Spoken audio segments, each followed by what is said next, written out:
안녕하세요. 저는 지금 결혼을 앞두고 있는 30즈음의 여자입니다. 결혼이라는 게 늘 설레기만 한 일은 아니더라고요. 특히 상대방 가족과 얽히다 보면 예상하지 못했던 감정의 파도가 한 번씩 밀려올 때가 있어요. 요즘 저는 그런 시기를 지나고 있는 중입니다. 얼마 전 예비 시누이와 있었던 일이 마음에 계속 남아서요. 이 정도면 한 번쯤 털어놓아도 괜찮겠다 싶어 이렇게 글을 써보게 되었어요. 얘랑, 그러니까 제 예비 남편과는 평범한 연애가 아닌 집안 어른들의 주선으로 만나게 되었어요. 요즘 시대에 그렇게 만나는 게 흔하진 않지만 저희 집은 원래 인연을 소중히 여기는 편이거든요. 저희 아빠는 오래된 화랑을 운영하고 계세요. 지방에 있는 작은 갤러리지만 지역 예술계에서는 제법 알려진 곳이에요. 얘랑은 프리랜서 일러스트레이터로 활동하면서 독립 출판도 병행하는 작가예요.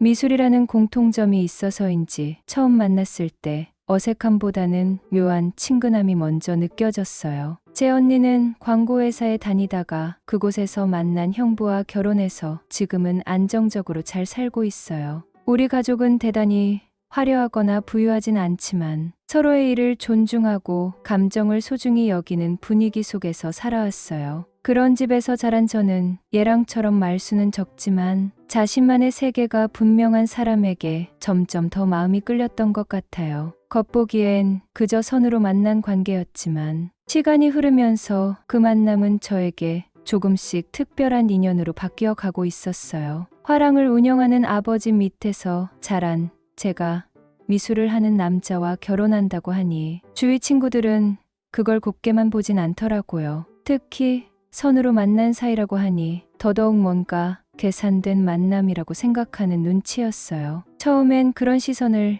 그냥 웃어 넘겼어요. 하지만 시간이 지나면서 친구들의 말 한마디, 표정 하나하나에서 은근한 의심과 단정 같은 게 느껴지기 시작했죠. 그냥 내 아버지가 미술하는 사위 데려오고 싶었던 거 아니야? 이런 식의 말이 나오기도 했고요. 속으로는 서운했지만 겉으로는 태연한 척 넘어가곤 했어요. 근데 생각해보면요. 아버지가 운영하시는 갤러리가 대기업 계열사도 아니고 저희 집이 무슨 문화재단을 움직일 만큼의 재력을 가진 것도 아니잖아요. 그런데도 친구들은 마치 제가 어떤 정략적인 결합을 선택한 사람처럼 몰아가더라고요. 얘랑도 그런 시선을 의식했는지 처음엔 제 친구들 앞에서는 굉장히 조심스러웠어요. 말 한마디도 신중하게 고르고 너무 나서지 않으려 했죠. 저는 그런 그의 태도가 더 미안했고 마음이 짠했어요. 사실 이 만남 자체도 누가 뭐라 할 만큼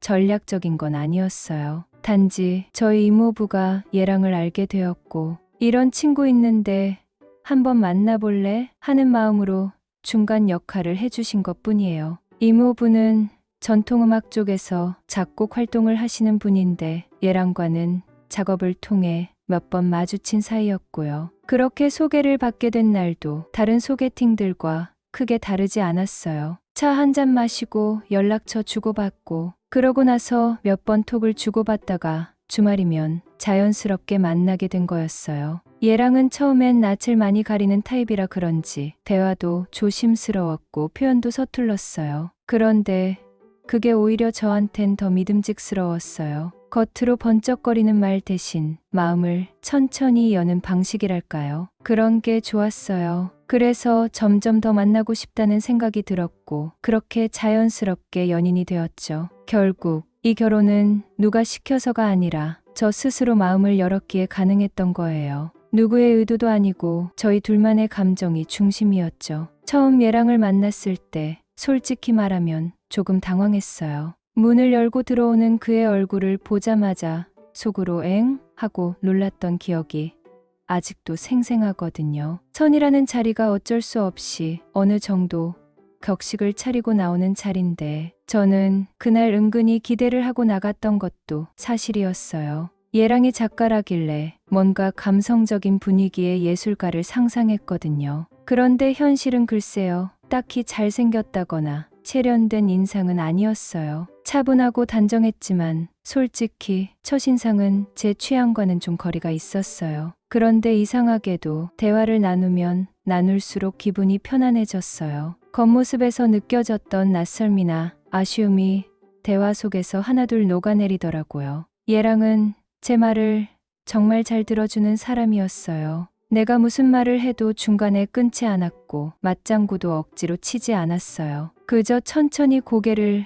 끄덕이며 듣는 그 모습이 너무 인상 깊었죠. 그리고 더 놀라웠던 건 제가 뭔가 잘못 알고 있는 걸 말했을 때였어요. 대부분의 사람은 그건 아니야 하고 정정하기 마련인데 얘랑은 절대 그런 식으로 말하지 않았어요. 나중에 톡으로 혹은 조심스럽게 전화를 걸어 그때 내가 말한 건 혹시 이런 거였던 것 같아라고 말해주는 식이었어요. 그게 너무 신기했어요. 어떻게 이렇게 조심스러우면서도 정확할 수 있을까? 그 배려가 정말 감동이었어요. 어느 날은 제가 스스로 잘못 알고 있었던 걸 깨닫고 얼굴이 화끈거릴 정도로 민망했던 적도 있었는데 얘랑은 괜찮아. 나도 그런 적 많아 하고 웃으며 넘겼어요. 그런 순간순간이 모여서 저도 모르게 그의 사람 됨됨이를 보게 되었고요. 어쩌면 그때부터였을지도 몰라요. 겉모습보다는 그 안에 담긴 온도에 더 집중하게 된 건 저는 제가 하는 말을 끝까지 들어주는 사람이 얼마나 귀한 존재인지 그제야 실감하게 되었어요. 그 배려와 느긋한 진심의 마음이 자꾸만 움직였고 그렇게 어느 날 자연스럽게 연인이 되어 있었어요. 그리고는 이 사람이라면이라는 확신이 생기기 시작했죠. 처음에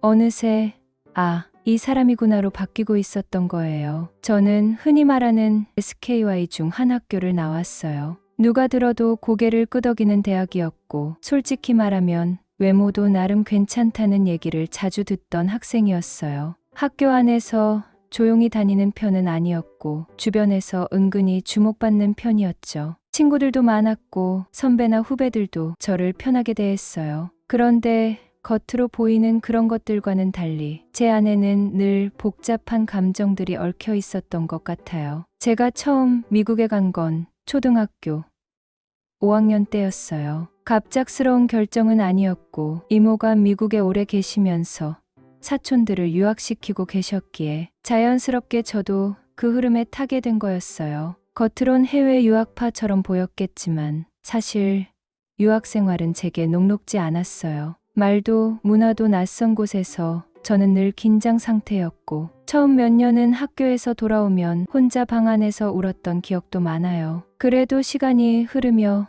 점차 적응했고 대학 입시도 비교적 덜 힘들게 통과할 수 있었어요. 그건 운도 있었고 이모 덕도 컸고요. 하지만 그렇게 들어간 대학 생활은 제가 기대했던 것과는 많이 달랐어요. 미대 수업은 생각보다 훨씬 더 치열했고 모두가 자신만의 색깔을 가지고 있었어요. 저는 어딘가 어중간하다는 느낌에서 벗어나기 힘들었고 그 안에서 살아남으려고 정말 이를 악물고 버텼던 것 같아요. 물론 한편으론 좀 놀기도 했죠. 젊었으니까요. 술도 마시고 밤새 그림 그리다 새벽에 떡볶이 먹으러 나간 날도 있었고요. 그런데 그렇게 열심히 달려도 성적은 늘 아슬아슬했고 제 작품이 정말 괜찮은 건지 확신이 안 설 때가 많았어요. 그 시절의 연애도 지금 생각하면 참 어렸다 싶어요. 저는 외모를 꽤 중요하게 여겼어요. 예쁘게 생긴 얼굴, 정돈된 분위기, 남들이 부러워할 만한 그런 사람들에게 마음이 쉽게 갔어요.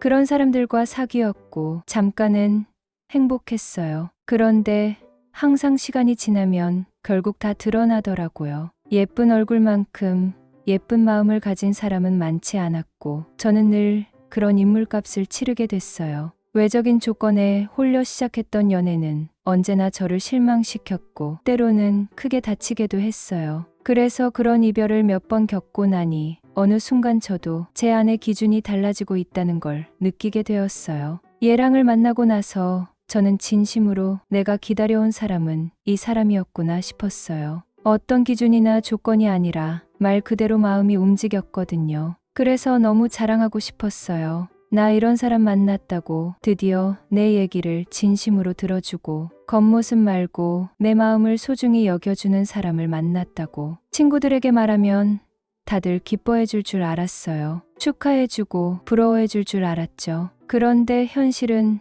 조금 달랐어요. 얘랑을 친구들 앞에 처음 데려갔을 때 분위기는 묘하게 흘렀어요. 겉으로는 반가워요 하고 웃지만 그 미소 뒤에 섞인 시선들이 뭔가 이상했어요. 나중에 둘만 있을 때 친구들이 대놓고 그러더군요. 넌 전에 만났던 남자들 다 잘생기고 집안도 탄탄했는데 얘는 좀 평범하지 않아? 처음엔 장난인 줄 알았어요. 하지만 말투와 눈빛이 장난이 아니었죠. 순간 심장이 철렁 내려앉았고 말문이 막혔어요. 나 이제 외모 안 봐. 진짜 사람 보고 만나. 그렇게 말했지만 친구들의 반응은 싸늘했어요. 믿지 않더라고요. 어떤 애는 웃으며 그래도 너네 아빠 화랑하시잖아. 미술하는 사위 있으면 편하지. 이런 말까지 했어요. 겉으론 농담처럼 들렸지만 그 뒷맛은 씁쓸하고 무거웠어요. 그 말 한마디에 내가 선택한 이 사람을 도구처럼 여기는 그 시선이 느껴져서 마음이 아팠어요. 얘랑은 그런 거 모르고 환하게 웃고 있었는데 저는 속으로 울고 있었죠. 솔직히 말하면 친구들이 그런 말 하는 거 이해 못하는 건 아니에요. 제가 예전에는 잘생긴 사람만 좋아했던 것도 맞고 데이트할 때마다 누굴 만나는지 궁금해하던 친구들이기도 했으니까요. 그런데 세상의 모든 선택이 대산으로만 이뤄지는 건 아니잖아요. 저는 정말 그 사람의 말투 하나, 눈빛 하나, 조용한 배려 하나에 반했던 거였어요. 그런데 친구들은 제가 아빠의 갤러리 운영을 생각해서 사위감 고른 것처럼 보고 있었어요. 그게 너무 서운했어요. 저는 이제껏 조건 말고 사람을 보려고 애써왔는데도 말이에요. 친구들이 얘랑을 색안경 끼고 바라본다고 해서 제가 그 관계를 흔들 생각은 전혀 없었어요. 아니, 오히려 그럴수록 더 당당해지고 싶었어요. 남들이 뭐라고 하든 저는 제 마음을 누구보다 잘 알고 있었으니까요. 시간이 조금씩 흐르면서 친구들의 반응도 천천히 달라지기 시작했어요. 처음엔 뭐야, 좀 애매하지 않아? 하던 친구들이 얘랑을 직접 만나 이야기 나누고 나서는 한결 부드러운 말투로 바뀌었죠. 생각보다 괜찮네. 되게 따뜻한 사람 같더라. 그런 말을 들을 때면 마음이 놓이기도 했어요. 물론 속으론 그러니까 외모만 보지 말랬잖아 하고 웃기도 했지만요. 지금 이렇게 써놓고 보니 괜히 얘랑을 못생긴 남자로 만들어버린 느낌도 드네요. 하하, 사실 얘랑은 외모보다 훨씬 더 매력적인 사람이에요. 그의 진짜 멋은 말투와 눈빛, 그리고 말하지 않아도 전해지는 따뜻한 공기 같은 거거든요. 겉만 보고선 절대 알 수 없는 사람이라서 그런 그를 오롯이 이해하게 된 지금의 저는 꽤 특별한 사람인 것 같기도 해요. 스스로 뿌듯하달까요? 그러던 어느 날 얘랑이 부모님께 인사드리러 가자고 했어요. 떨리는 마음으로 예비시댁에 처음 방문했던 날 솔직히 많이 긴장했어요. 하지만 의외로 시부모님은 정말 인품이 좋은 분들이셨어요. 시어머님은 말을 하기 전에 한번 생각하고 그 다음에 아주 차분하고 따뜻하게 말씀하셨어요. 처음 보는 며느리감에게 그렇게 신중하고 다정하게 대하시는 걸 보며 이런 분들이라면 잘 맞춰갈 수 있겠구나 싶었죠. 시아버님 역시 과묵하지만 진중한 인상이셨고요. 저는 마음속으로 조용히 안도했어요. 아, 괜찮겠다 생각했죠. 그런데 그 평화로운 분위기를 깨는 존재가 있었어요. 바로 예비 신우였습니다. 그녀는 저를 보자마자 뭔가에 잔뜩 벼르고 있던 사람처럼 말했어요. 혹시 우리 오빠 너네 갤러리에서 일 시키려고 결혼하는 거야? 처음엔 잘못 들은 줄 알았어요. 그런데 그 말이 농담도 아니었고 곧바로 이어지는 말에 저는 숨이 턱 막혔어요. 우리 부모님이 우리 오빠 공부시키느라 얼마나 고생했는데 그 보상은 어떻게 할 건데? 그 순간 말문이 막힌다는 표현이 이런 거구나 싶었어요. 그 말들은 단순한 의심이 아니라 날선 공격이었어요. 얘랑이 옆에서 쓸데없는 소리 하지 마 하며 단호하게 제지했고 시부모님도 그만 좀 해라 하고 말렸어요. 심지어 방에 들어가 있어라는 말까지 나왔지만 들은 척도 안 했어요. 고개를 돌려 저를 똑바로 바라보며 다시 한 번 더 상처가 될 법한 말을 꺼냈어요. 그 순간 저는 몸이 뻣뻣하게 굳는 걸 느꼈고 아무 말도 할 수 없었어요. 그 자리는 첫 만남이 아니라 마치 누가 누구를 심판하려고 준비해둔 자리처럼 느껴졌거든요. 그날 이후 신우이와의 대화에서 우연히 알게 된 사실이 있었어요. 전공은 달랐지만 저와 같은 학교, 같은 학부의 동기였던 거예요. 처음엔 솔직히 정말 반가웠어요. 세상 참 좁구나 싶기도 했고 멀게만 느껴졌던 시대. 식구 중에 아는 얼굴이 있다는 게 그 자체로 위안처럼 느껴졌거든요. 혹시 우리 그때 미술관 연계 수업 같이 듣지 않았어요? 그렇게 반가워하며 말을 건넸지만 그녀의 표정은 냉랭했어요. 무슨 대답을 하긴 했는데 마치 저를 오래전부터 알고 있었던 것처럼 묘하게 자신감 넘치는 말투였죠. 그리고 얼마 지나지 않아 그 반가움이 얼마나 일방적인 감정이었는지를 깨닫는 일이 벌어졌어요. 예비시댁에 놀러 갔을 때였어요. 분위기는 평화로웠고 다 함께 식사를 하며 이야기를 나누는 자리였는데 신우이가 불쑥 아무렇지도 않게 그 말을 꺼냈어요. 예, 학교 다닐 땐 되게 외모 따졌어요. 남자 진짜 많이 사귀었잖아요. 잘생긴 애들만 골라서.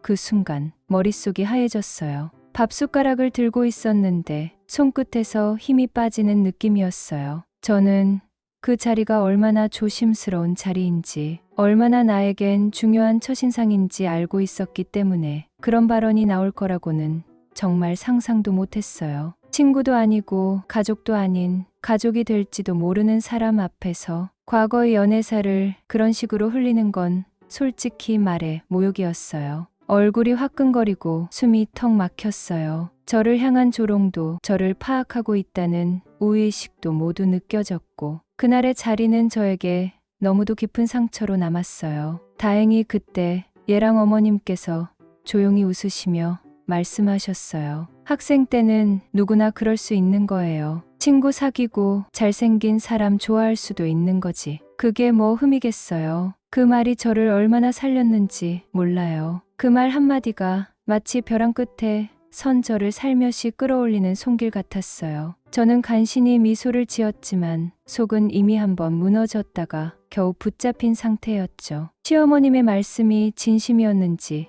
아닌지는 모르겠어요. 하지만 적어도 그 순간만큼은 저를 지켜주는 어른이 있다는 사실에 안도할 수 있었어요. 그날 이후에도 신우이는 기회를 틈타 끊임없이 저를 견제했어요. 특히 가족들이 모두 모인 자리에서 말이죠. 겉으론 별일 아닌 듯 말하지만 매번 그 말 속에는 날카로운 칼날이 숨겨져 있었어요. 나는 장학금 받으면서 다녔고 졸업할 때까지 성적 한 번 놓친 적 없어. 지금 회사도 대기업이야. 그런 말을 아무렇지 않게 툭툭 던졌죠. 그러면서 곧장 저를 바라보며 이어서 말해요. 근데 너는 입학도 수월하게 했잖아. 그 유학 루트 덕분에 회사도 좀 자유로운 분위기라던데 이런 식이었어요. 그 말들을 들을 때마다 저는 입술을 꾹 가물고 있었어요. 누가 들어도 나는 잘났고 너는 좀 부족해라는 메시지가 선명했거든요. 특히 얄밉게도 항상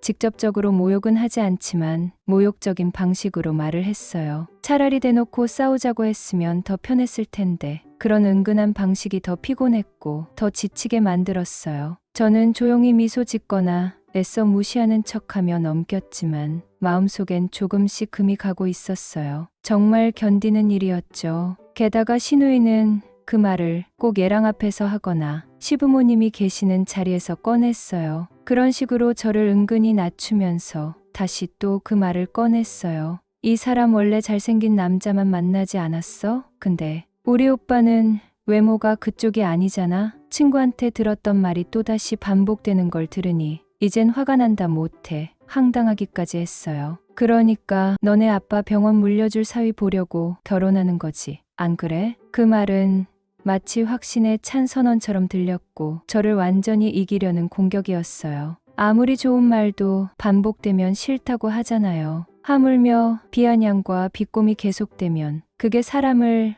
얼마나 상하게 하는지 신우이는 모르는 것 같았어요. 저는 더 이상 참기 힘들었고 결국 어느 날 얘랑에게 조심스럽게 말했어요. 나 요즘 아가씨 때문에 너무 힘들어. 계속 그런 식으로 말하면 나 진짜 감정 상할 것 같아. 그 말이 나오기까지 참 오랜 시간이 걸렸어요. 얘랑이 상처받을까 걱정도 됐고 그 문제로 둘 사이가 어색해질까 봐 두렵기도 했거든요. 그런데 얘랑은 놀라지 않았어요. 오히려 한숨을 쉬며 말했어요. 미안해, 나도 알아. 집에서도 엄마 아빠가 많이 뭐라고 하는데 걔는 원래 좀 그래. 외골수처럼 굴고 자기 생각만 옳다고 믿는 스타일이야. 그렇게 말하면서 얘랑은 정말 미안하다는 듯 저를 바라봤어요. 그의 표정에서 당황함과 무력감이 섞여 있는 걸 보며 저도 마음이 복잡해졌어요. 신우의 태도도 문제였지만 그걸 보며 속으로 대속 미안해하는 예랑의 모습이 안쓰럽게 느껴지기도 했어요. 예랑은 착한 사람이지만 그렇다고 무조건 참고만 있는 성격은 아니었습니다. 무언가 아닌 건 아니라고 말할 줄 아는 사람이에요. 그래서 신우이가 저한테 이상한 말을 할 때도 예랑은 그냥 넘어가지는 않았어요. 그건 좀 아니지 않냐는 식으로 단호하게 말하더라고요. 덕분에 저는 예랑이 제 편이라는 확신을 가지게 되었죠. 그래서 한동안은 신우의 말을 그냥 흘려보내려고 애썼습니다. 솔직히 듣기 싫은 말은 한 귀로 듣고 한 귀로 흘리는 게 마음 편하잖아요. 그런데 참는데도 한계가 있더군요. 계속 반복되는 말과 태도에 결국엔 마음속 불편함이 차곡차곡 쌓여갔어요. 그러다 어느 날 결국 그게 터지고 말았습니다. 바로 신혼집 이야기 때문이었어요. 얘랑은 일을 시작한 지 오래되지 않았지만 적지 않은 금액을 모아두었더군요. 알고 보니 주식을 조금씩 해왔는데 의외로 잘 맞았던 모양이에요. 수익이 괜찮았다고 하더라고요. 그렇게 모은 돈이 1억 원이 넘었고 저는 정말 놀랐어요. 저는 그 정도까진 못 모았거든요. 제 저축액은 얘랑의 절반 정도였네요. 우리는 현실적인 결정을 했습니다. 너무 큰 집은 무리니까 평대 아파트로 신혼집을 정하기로 했어요. 하지만 둘이 모은 돈만으로는 턱없이 부족했어요. 얘랑도 그렇고 저도 부모님께 도움을 요청드렸습니다. 다행히 양가에서 부족한 부분을 반씩 지원해 주신다고 하더라고요. 그 말 들었을 때 정말 감사한 마음이 들었어요. 결혼이라는 게 두 사람만의 일이 아니라 양가가 함께 힘을 모아가는 일이기도 하다는 걸 다시 느끼게 되었죠. 이렇게 신혼집 문제까지 순조롭게 풀리는 듯 했는데 바로 그 부분에서 신우이가 또다시 문제를 제기하더군요. 왜 우리 오빠가 더 많이 버는데 집은 반반이냐는 식으로요. 저는 속이 다시 서늘해졌습니다. 그 얘기는 조금 이따 이어서 말씀드릴게요. 정말 말문이 막히는 순간이었거든요. 신혼집에 대한 이야기가 나오자 신우이는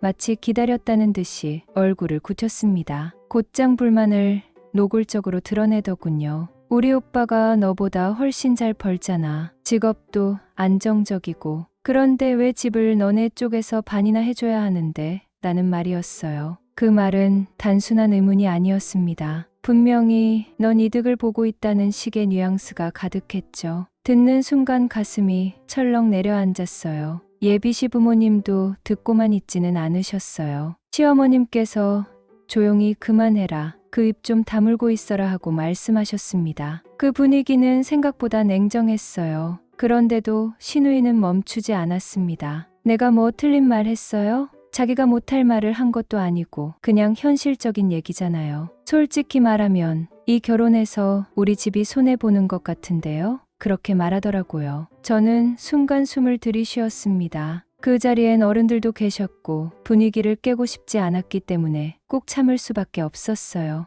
얘랑은 순간 얼굴이 굳더니 목소리를 높였어요. 그만하라고 했지? 왜 이렇게 말을 막 해? 그의 목소리는 평소와 달라 그 순간 방 안 공기가 쫙 긴장되더군요. 얘랑이 언성을 높인 건 그날이 처음이었어요. 그제야 신우이는 말을 멈췄고 살짝 입술을 깨물더니 자리에서 일어나 부엌으로 가더군요. 설거지를 하겠다며요. 어색한 정적 속에서 저는 물을 마시는 척하며 속을 달랬습니다. 그런데 이상하게도 가만히 있자니 제 안에서 뭔가가 끓어오르기 시작했어요. 지금까지 들은 말이 한두 마디가 아니었고 계속해서 모욕적인 말들이 쌓여 있었거든요. 그래서 저는 일부러 자리에서 일어나 그녀가 있는 부엌으로 갔습니다. 처음엔 그저 조용히 대화를 나누고 싶었어요. 설거지를 함께하며 자연스럽게 말을 꺼내면 조금은 서로 감정이 누그러질 수 있을 거라 기대했죠. 하지만 신우이는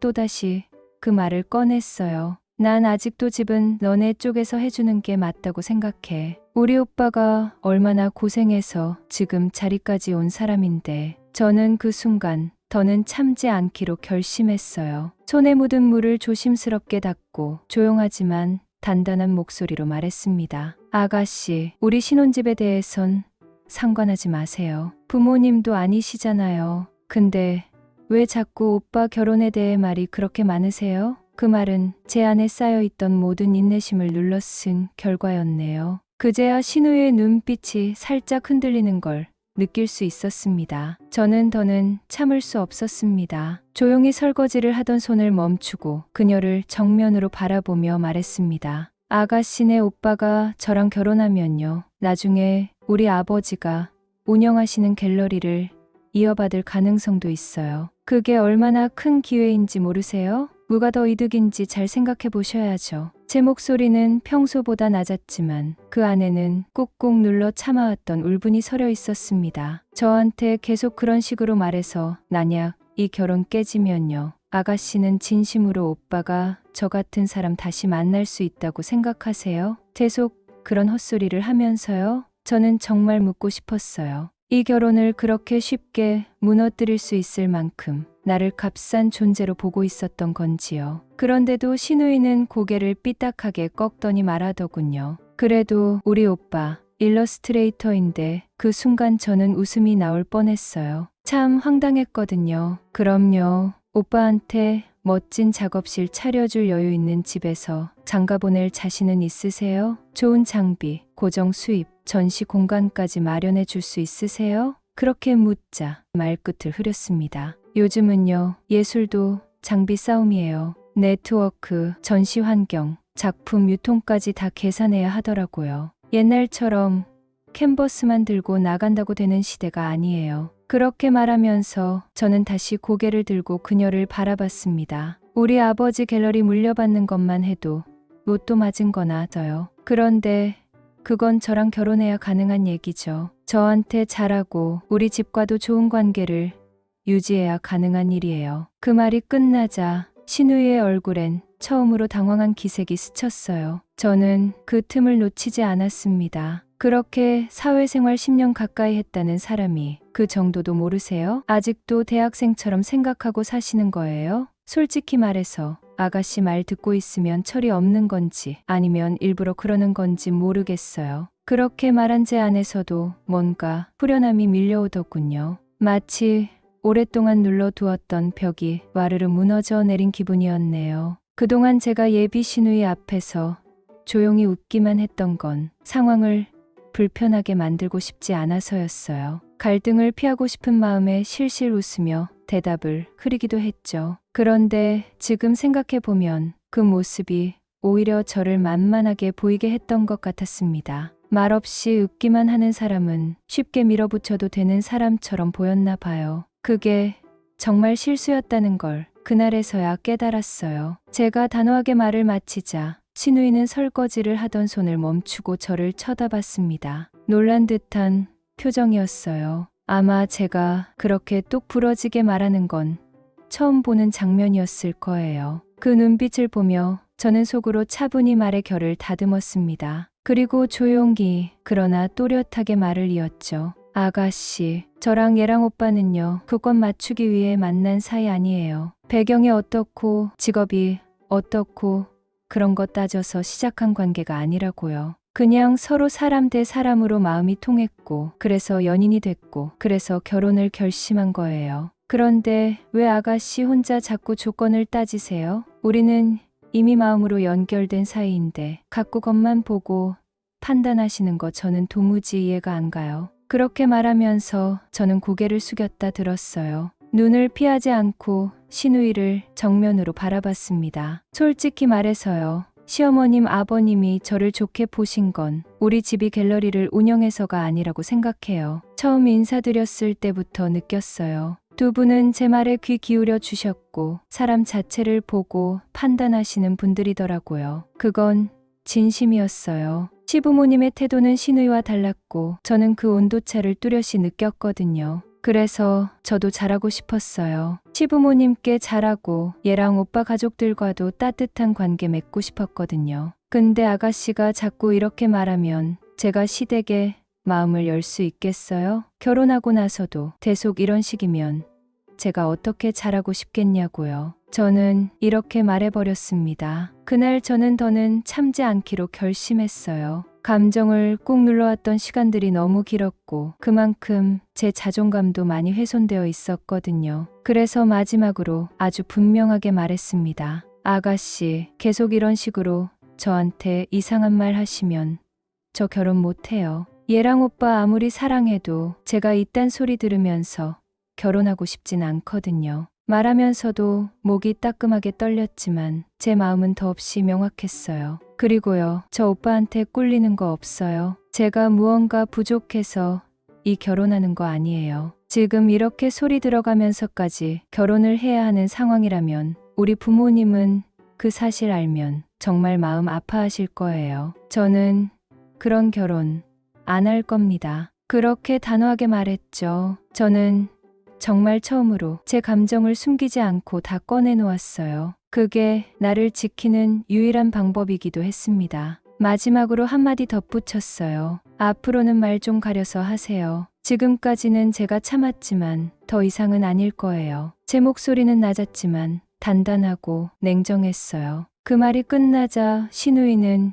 입술을 꾹 다물고 더 이상 아무 말도 하지 않더군요. 저는 다시 물을 틀고 조용히 남은 그릇을 씻었어요. 묘하게 그 순간 설거지 물소리가 마음을 식혀주는 것 같기도 했습니다. 그날 밤 예랑이 저를 데려다주는 차 안에서 저는 고민 끝에 그 얘기를 꺼냈어요. 오늘 아가씨랑 이런저런 얘기 좀 했어. 속으로는 살짝 걱정됐습니다. 혹시 자존심 상하면 어쩌지? 나를 오히려 말렸으면 어쩌지? 그런 불안이 있었거든요. 그런데 얘랑은 잠시 정적 끝에 통쾌한 듯한 웃음을 터뜨리더군요. 잘했어. 진짜 잘했다. 걔는 세상에서 자기만 잘난 줄 알고 살아. 근데 드디어 임자 만났네. 그렇게 말하며 한참을 웃더라고요. 그 웃음을 보면서 저도 긴장이 풀렸어요. 아, 괜히 걱정했구나 싶었고 마음 한켠이 묘하게 따뜻해졌어요. 그날 이후 다시 얘랑네 집에 갔을 때 신우의 태도는 눈에 띄게 달라졌습니다. 말도 줄고 대부분은 자기 방에 들어가 조용히 있었어요. 가끔 나와도 무표정하게 식사만 하다가 들어가곤 했죠. 저는 굳이 말을 걸지 않았고 그 조용한 거리가 오히려 편안하게 느껴졌어요. 그렇게 해서 겨우 숨 쉴 틈이 생겼네요. 그날 이후로도 저는 마음속에서 여러 번 그 대화를 떠올리게 되었습니다. 조용히 혼자만의 생각으로요. 내가 한 말이 너무 감정적이었던 건 아닐까? 혹시 단어 선택이 과하진 않았을까? 아무리 분명한 입장이었다 해도 그 방식이 날카롭진 않았을까 싶어서요. 저는 평소에도 누군가에게 내 감정을 직접적으로 표현하는 걸 조심스러워하는 편이거든요. 그래서 더더욱 곰곰이 생각하게 되더라고요. 예비 시누이에게 한 말이 제 진심이긴 했지만 혹시라도 제가 틀린 말을 한 건 아닌지 여러분이 한번 봐주셨으면 해요. 감정이 격해진 상태였던 건 사실이지만 저는 그날만큼은 더는 피하지 않고 저 자신을 지키고 싶었거든요. 저를 계속 깎아내리고 조건으로만 평가하는 시선 속에서 저도 한 사람으로서 목소리를 내야겠다고 생각했어요. 그게 사랑받고 살아온 사람의 방식이라고 믿었어요. 이제와 생각해보면 그 정도 말했으면 아마 예비 시누이도 더는 함부로 말하지는 않겠지 하는 마음이 들기도 해요. 물론 완전히 장담할 순 없죠. 사람이 바뀐다는 건 쉬운 일이 아니니까요. 하지만 한 가지는 확실해요. 저는 얘랑과의 관계에서 그리고 이 결혼 앞에서 진심이었고 흔들림 없이 제 자신을 지켜냈다는 것 말이에요. 곧 저는 결혼합니다. 정말 좋은 사람과요. 조건을 따져서가 아니라 서로의 사람 됨됨이를 보고 만나게 된 인연이에요. 여기까지 함께 읽어주신 분들께 감사드려요. 길고 복잡한 이야기를 묵묵히 따라와 주셔서 정말 고맙습니다. 덕분에 저도 제 마음을 다시 한번 돌아볼 수 있었네요.